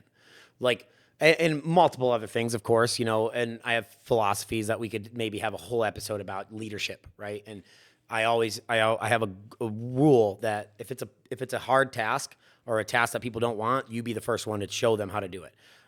Mats, no one likes to clean mats at a bar. Nobody, right? But if you see your lead do it first and you go, hey, I'm going to show you guys, sit back and watch. This is how we do it. Boom, bang, and you bust it out and you make it look like it's not a big deal. Even if it was a pain in your ass and you didn't want to do it, you have to do it. That's the mentality, is show them what no one wants to do and make it look like you didn't mind doing it. And you lead by example like that. But, to finish that point, in that class, I talked too long and I spoke about things that weren't relevant to selling and being. It shouldn't have been nerd level. You only nerd out with fellow nerds, right? If you nerd out with people that like, and I'm not saying that cocktail waitresses aren't educated on spirits. Of course not. But they have other things that they focus on. Yeah. And their skills and their tolerances are so much different. I should have made the education part of it more streamlined and more accessible. I believe what it was is that you were talking to everybody like they already speak your language. Does that make sense? Fair. It's like you gotta go like basic first. You gotta go like easy into them, and then you can nerd out. But when you started talking to people about Isla and Highland and from the get-go, and the Terroir and the Pit, it's like that's like advanced classes. I mean, it's like most people don't know what the fuck it is. People don't know what malt is or barley. Though, now that I know what click is, like, and I want High to be standards. well, let me put it this way. Click operates and they know how to make money and they're operators. And I learn, and I kind of, because of John Pettei, I am a different person. I look at the bar program as a bar program. Like, whereas again, no salt or shade on myself or on Oscar, right? Oscar's the artist, I'm the operator. We work great together because we're so different. I trust him to make a cool craft cocktail more than I trust myself. I trust me to make the bar function more than I trust him. But both people, like, he's crucial to the flavor profiles, to understanding, like, if you want to nerd out on spirits, that's your guy. He will talk to you about spirits for an hour, about one spirit. And it's impressive. But that John Pettei made me an operator, like, where it's like, hey, what are we doing here? Like the Trinidad Sour. Why would we make that cocktail on the menu when it costs us this much to make? Yeah. Now we have to charge them $27 for this cocktail. You know what I mean? I know everybody's going to appreciate it either. You know, it's like, you got to make a menu for you. Exactly. When people go to my bar, it's like, what's your favorite cocktail on the menu? It's like, I don't know. Like, I like this one. But why you making stuff that you don't like? I'm like, no, it's not that I don't like it. It's I don't make menus for myself. I make menus for people based on my knowledge and skills, but I'm making menus for you. If this bar is gonna be about the sex on the beach, oh bitch, I'm gonna make a lot of sex on the beach. The best sex on the beach. That's it. You know, it's not gonna be about a Trinidad Sour that is qualified to take the Angostura color out. No. Like, there's a rule for me. If you're at a bar I work at, you must shake pineapple. I don't care if it's a vodka pineapple. Okay. I don't care if it's a 1-to-1. When I see when I see someone go tequila pineapple and they go tequila pineapple and send it, not even a stir, but the beauty of like understanding visual things that matter to the person. Like, what's the first thing? What's the most important thing about a drink, and what's the first thing about the drink? But yeah, so to pick up where we left off, Pineapple juice. we were talking about pineapple juice. When I work at a bar, it's little things like that matter to me. When you're making like a tequila pineapple is a constantly ordered spirit, and you go to most bars and they go tequila pineapple and they send it and it's murky. It's like separated, you know, and you kind of have to stir it yourself. And that's another thing. When you bartend, I feel like you stir every drink. Like, you should just do a little jostle and send it, more than just pour and send, because I just feel like it's an extra step that people notice you care. But it's not a long shake, barely any shake, but it's a and send it. And that little couple shakes puts the foam top, makes that whole cocktail come together. People go like, what the hell? There's aromatics now. You know, it's little things like that make you going from a person that bartends and not badly or good, but you're just a bartender, to being a great bartender. You are speaking standards. Yes. That's what it is. It's standards. It's like every sour is going to be with egg whites. Every sour, let's say, and you're saying like my standards, for example. Absolutely, mine too. Every sour is going to be up. Every sour is going to have Angostura bitters, hearts, and it's going to be with a lemon peel. Do you ask, or do you automatic? If someone says, I want a whiskey sour, do you say, do you want it up or on the rocks, or you just send them up? all of those are gonna be up unless they want it on the rocks, for example. If you want a margarita, all my margaritas are gonna be with salt on the rim, half the rim, unless you say I want a him or I don't want any rim.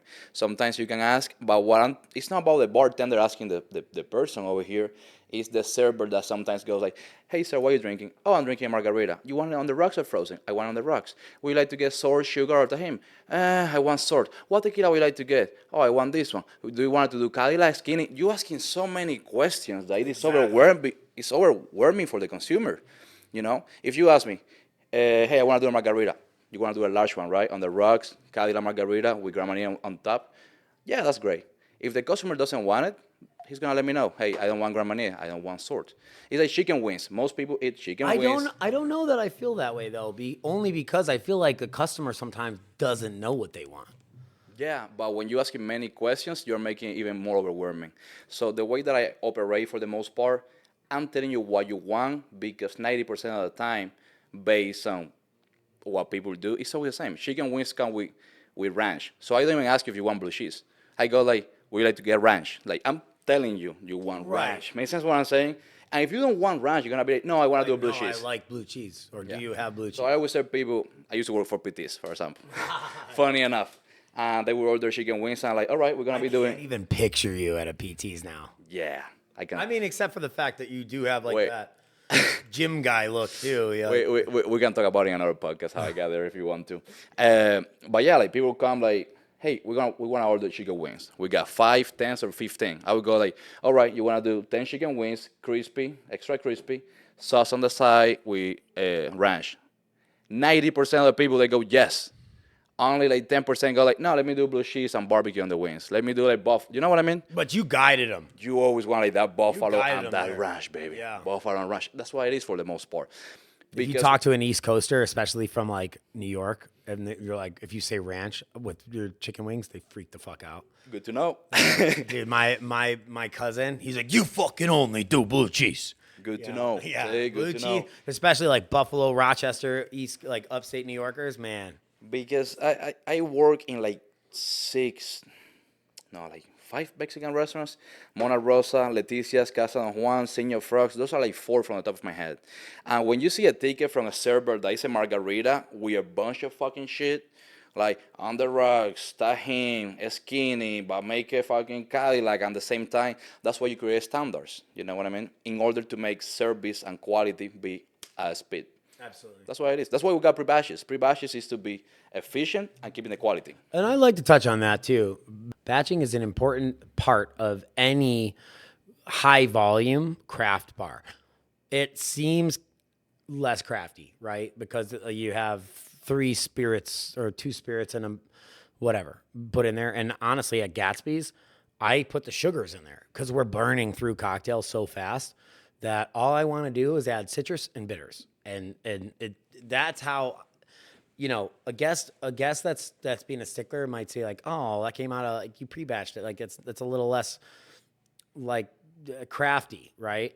But I'm like, and you got to drink in 30 seconds, you know what I mean? And so did the table that ordered it got a drink in 4 minutes or 3 minutes from that, and that's including their walk time and the cocktail are putting it in, you know, so. You know, some of all the best high volume programs in the world, batch, right?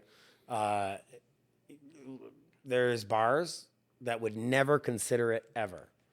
Those bars don't have hundreds of people at a time. They just can't. It's not possible, you know? I agree 100%.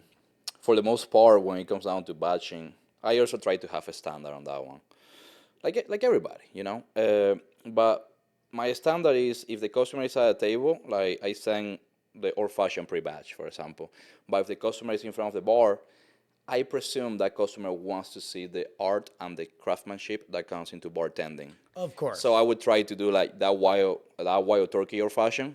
I would try to do it, you know, like Ango and Simple, the Marata, whatever the fuck it is, in front of him. Unless it's a cocktail that is like super complex and it's better aged and it have to be pre-batch, then I will do a pre-batch. But for the most part, people at the bar, I try to do it from scratch, and people that are in the lounge or in the restaurant, I send the pre-batch. Absolutely. And that's the professional way, right? Like when you're not seeing how it's getting made, you want it as fast as possible. When you're there watching it be made, you want kind of the show more than anything.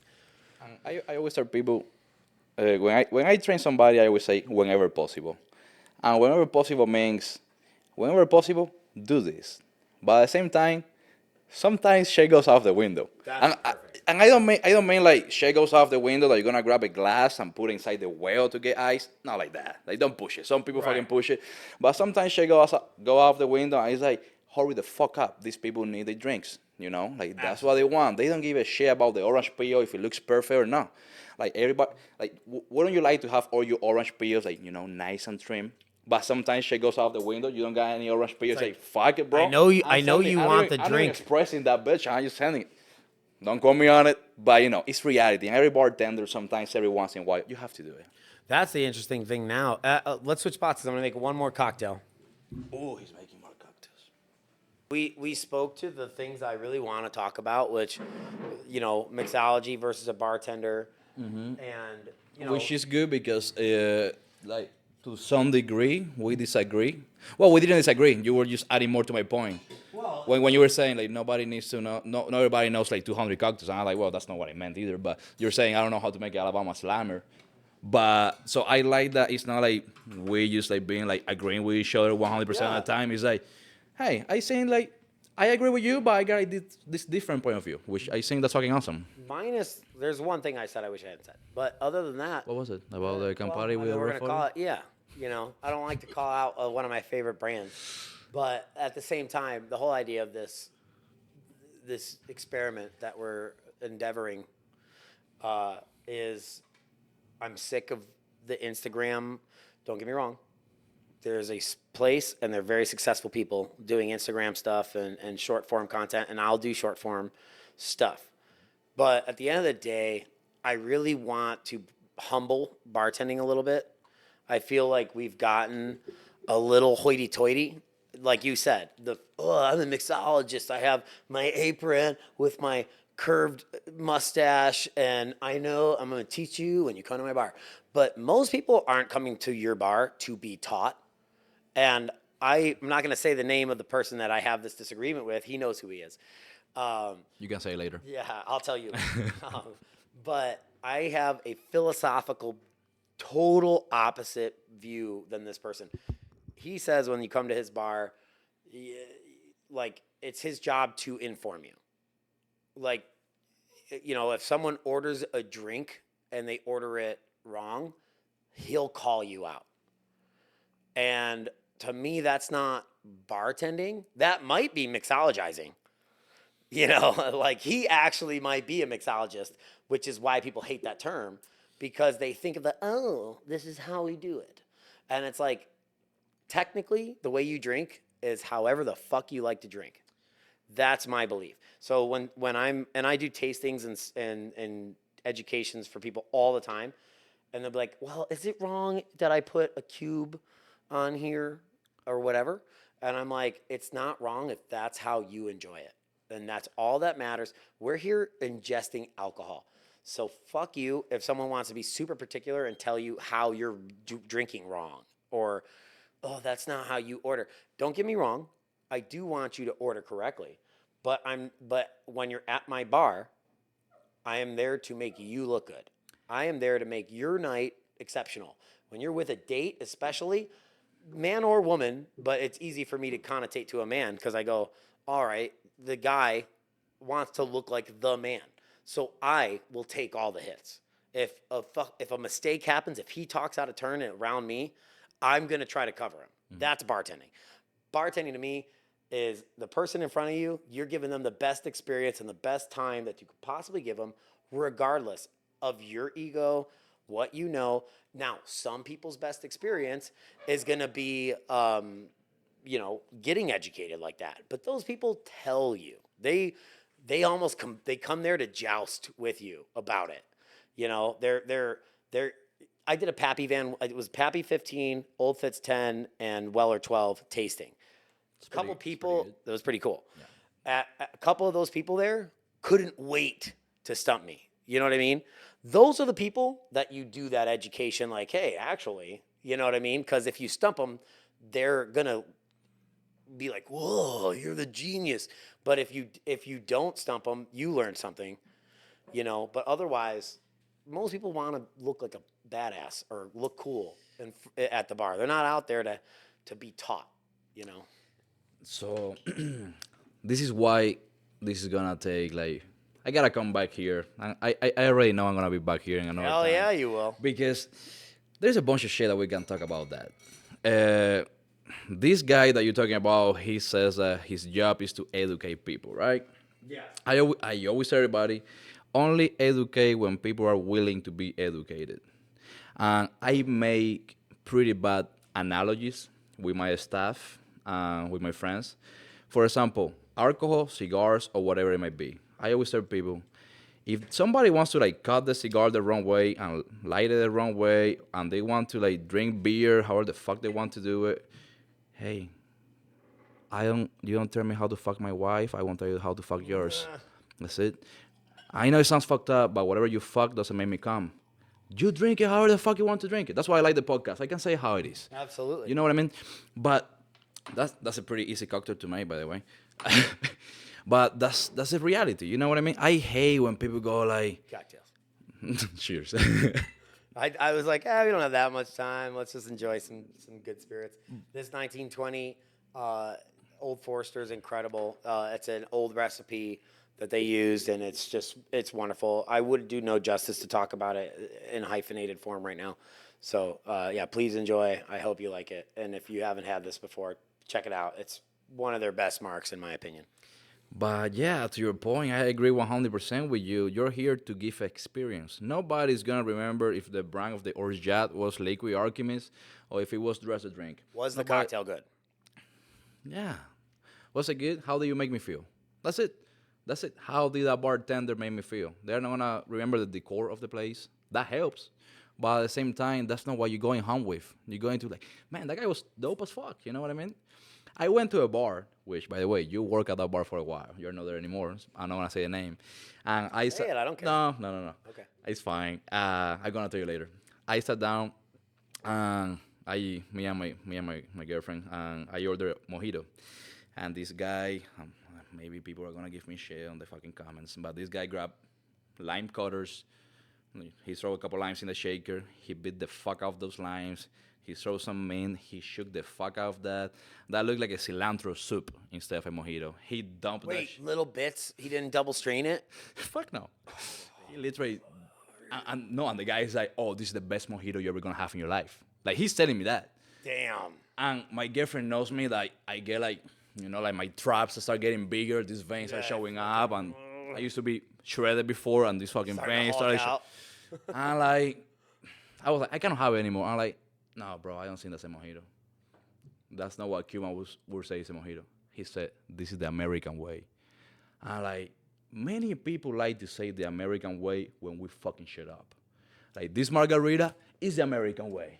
This mojito is the American way. This caipirinha is the American way. I don't go to New Orleans and I make a Sazerac with fucking Benedictine. I say, this is the Cuban way, motherfucker. Oh, you're gonna do, you know what I mean?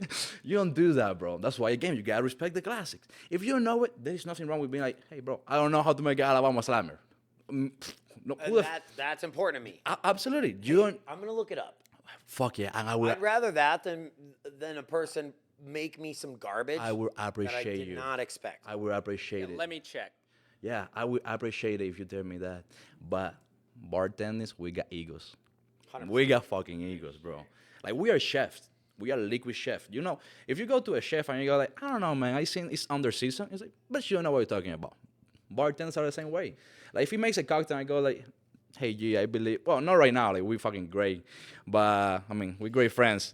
That's what I meant. Well, we're great, though. Yeah. We're good at this. If I go like, hey, G, you know what? I believe you should go like a quarter ounce instead of half an ounce of the Ancho Reyes. He was like overwhelming for most people. Before, he'll be like, no, you don't know what you're talking about, bro. Like, fucking people love this shit. Right now, it's like, you know what? You may be right. Let me try that. You know what I mean? You probably know Like, something I don't. After a while, even though he was running the bar program at 8 when we opened, after a while, he would actually, after a while, I mean like a week, he would come to me and he's like, can you try this? What do you think? I trust it, first of all. Quarter, half, and we're talking about nerd shit. Like, Yeah, you know, like nerd where a quarter makes a difference, and we were tasting, it's like, I like it more this way, I agree with you, but do you think the consumer is going to appreciate it some way? the same way. Again, we're going back to the consumer. You know, like me and him, we like the same Irish coffee, but the way that we made it was fucking completely fucking different. Yeah. You know what I mean? That was a big scene back then with a fucking Irish coffee. But that's how it is. That's bartending, you know. And now we love each other. Well, we always love each other. Yeah, you yeah. know, that never happened. But we got like this fucking argument over fucking Irish coffee. But when you're two people that know their shit, There's there's gonna be, and I don't mean conflict in a negative. I just mean like there's hopefully, honestly, if you're two creative people in one environment, there should be disagreement. how do you call that? Like positive criticism or some shit? like Yeah, that? constructive criticism. There you go. Yeah. But at the same time, like, I honestly recognized your genius right away. And you came in there, you were already, what's the beer somm? Cicerone? Yeah. You were already a Cicerone. You were already, I mean, I get you. I get it. But still, you took the time, you were educated, you still, you know some shit that people don't know about it. So regardless if it's a bloated category or title, you were a cigar sommelier, and that is no easy thing. And then you already knew, and your father, and like, I can't stress to you enough, like his dad is older him, you know, and if not cooler, you know what I mean? No offense. No. But like, like when I see him and his dad at Triple Crown and I haven't been there to be a witness to that in person, but I see it on Instagram and all that stuff, and I'm like, fuck, I should have went tonight. Like, that's cool to me, and I respected you right away. And when I left 8, it obviously they didn't need my recommendation, but I walked out and I was like, well, Christian's your obvious lead. Like, that's a duh. Why wouldn't you? And they're like, yeah, we'll see. And then as soon as I left, they're like, you're fucking there. And it's just like, thank God. They know, they at least understood that. And when we opened I was just a bartender. I was like everybody else. You were not just bro. No one comes into a bar as just a bartender. That's also a cigar sommelier. Yeah, but fucking Cicerone knows your shit about cocktails already. You're too humble. I look at chef for what it is. I was a bartender. You were the chef, and then what I like is that you made me feel like you're a sous chef. When we had the grand opening, and you remember this because you were in a different level. Like, you were the fucking Barley at Gatsby's. You were the Barley at A. You got a business card. Like, you were the shit. I was just a bartender that just got there at click. You know what I mean? But you remember this because it didn't mean so much to you the same way that it meant to me. We opened. We got slammed on the fucking grand opening. I don't know if you remember, I was in the well because I'm a savage. I was like, I'm taking the fucking well. I'm taking the fucking well. Even Mike or somebody's like, you taking the well? I'm like, oh yeah. And I was more of like the supervisory role. Like, I'm bartending, but not much. Like, he was pouring Louis XIII to everybody. Yeah, you know. It was a cool job. And that's the cool part. You came back like a couple hours later, and you said, a customer gave me a taste of Macallan M. And you got like a dram left, and you were like, thank you for being my right hand. And you gave me that. I don't know if you were fucked up or not, but you did. I vaguely You did that to me. that. You were fucked up. I was like deep on the fucking well. This guy come to have a full-on conversation, and he's like, hey, you so you know, like, this customer got Macallan M, and he's like, this fucking, I'm like, shut the fuck up, just go straight to the point. And he's like, thank you for being my right hand. And he gave me like 1/4 ounce or like half an ounce of the Macallan M that I never tried. And he said, you so you know, the only person that I didn't train over here was you. That was nice. It didn't mean shit to you, but to me at the time, I promise you it meant something. You know, like, to me at the time, it's like, shit, somebody appreciate me. I'm not saying nobody did, you know, like John Petty did, I did. But they don't always. Having you, that you were the one behind the bar, and you were, it's funny because the way that you're talking about this other guy that you work with, you saying that you're the operator, that's how I was at A. Because you were at 2 places at the same time. Make sense what I'm saying? You were running 2 great bar programs at the same time. You cannot be in both places at the same time. You can. But what I mean is, if I'm working 5 days there and you're working 2, people eventually goes like, hey, Christian, we just run out of rock glasses. What are we going to do next? John Brown is not here to fucking answer that question. And, you know, the show must go on. So I'll be the one, like, making, like, I don't know, bro. Make it old-fashioned with a Collins glass. I don't fucking know. We got to make it happen before John comes over here and starts screaming to everybody. John Brown is at Gatsby's being deep as fuck because Gatsby's gets busy as shit. It gets busy as fuck. and you cannot be in two places at the same time. So I'm like, holy shit, this guy got standards. And I'm waiting for his fucking pre-batch of the fucking spicy Camino foam, and I don't got a recipe of spicy Camino foam. How the fuck am I gonna fucking make a spicy Camino foam? You know what I'm talking about? That was a nightmare in itself. You know what I mean? And it's like trying to like live up to your standard, and at the same time, I gotta be in that fucking well, making sure everything's happening on time. That's why it's funny you were talking about Oscar in that. Oscar, is that his name? Oscar's the lead at Bramare. Yeah. And you're the operator.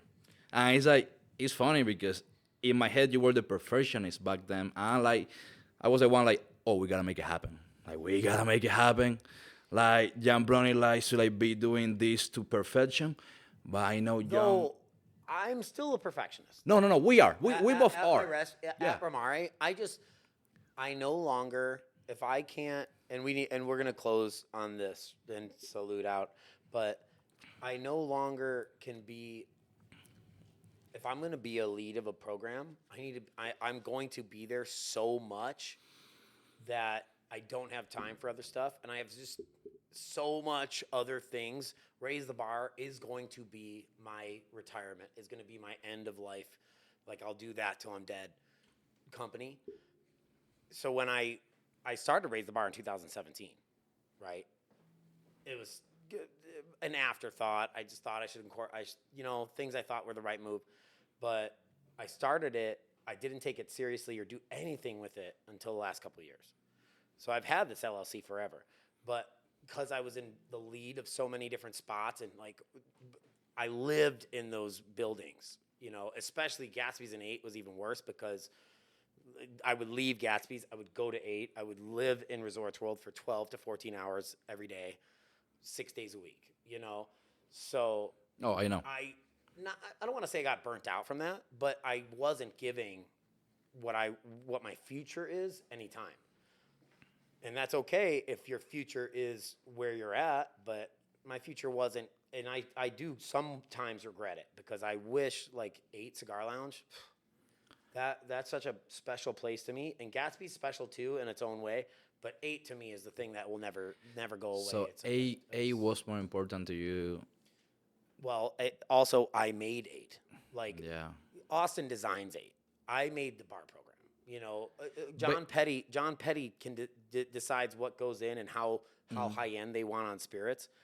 But as far as I made decisions there, and that made a difference for me. Correct me if I'm wrong, but every single bottle that is an A is because you No, that's not put true. it. No, it's because you put it on the shelf. Is what I mean. Like physically, you're the one that put the bottles on the shelf. Oh, well, originally. No, I'm talking about like physically when like that's Isla Scotch that I see it. Like that's you from A, B, P. That's you. You were the one that did that, right? I organized the program. That's what I'm saying. Yeah. I told him my preferences. John Pettei has a brilliant mind for champagne, for whiskey, for everything like that. So he didn't need my help to make these decisions. He liked my advice. So I don't want to like sugarcoat it. Like he really was the end. Like if I liked the spirit, it didn't mean it was coming out. If he likes the spirit, it's going on. I'm talking about organizing. Yeah. Yeah, I mean, I put the bar Like together. that's what I'm saying. The way that the well was structured was because of you. Yes. The well, like this shaker Oh, goes over here, absolutely. that mixing glass goes over there. Where do you pick up things? How does it make sense ergonomically? That's what I'm talking about. Absolutely. And the back bar, Sure. you were the one Well, doing 'cause that. you see, That's what categorized, that's what I'm right? saying. Yeah. So you did that, and up to this day, they keep it the same way. They trusted me. You know, they could be like, you know what, fuck it. We wanna instead of having rice and then bourbons, we're gonna make brands. You know, like and your Semby Ryan and your Semby Bourbon, or however the fuck people like to do it. No, like you got the whistle picks over here, you got the rice over there, you know what I'm talking about? Everything was I like, want it to organized. be. I want it to be readable from a guest that comes up to the bar and goes, "Oh, I just want to see what you've been at the bar when you look at like tap handles. Mm-hmm. Hey, what kind of beers you have? I want people to be able to like, oh, what kind of? All right. Oh, okay. Okay, I'm gonna have tequila tonight. You know what I mean? Yeah. Like, I want it to be legible.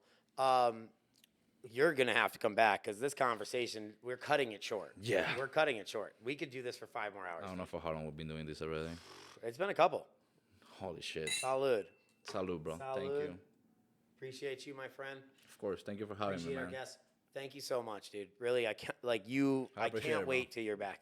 Absolutely. Yeah, it was awesome. I think this podcast is gonna be great. It's gonna be fun, man. I think you guys are gonna be doing a good job. I like this guy.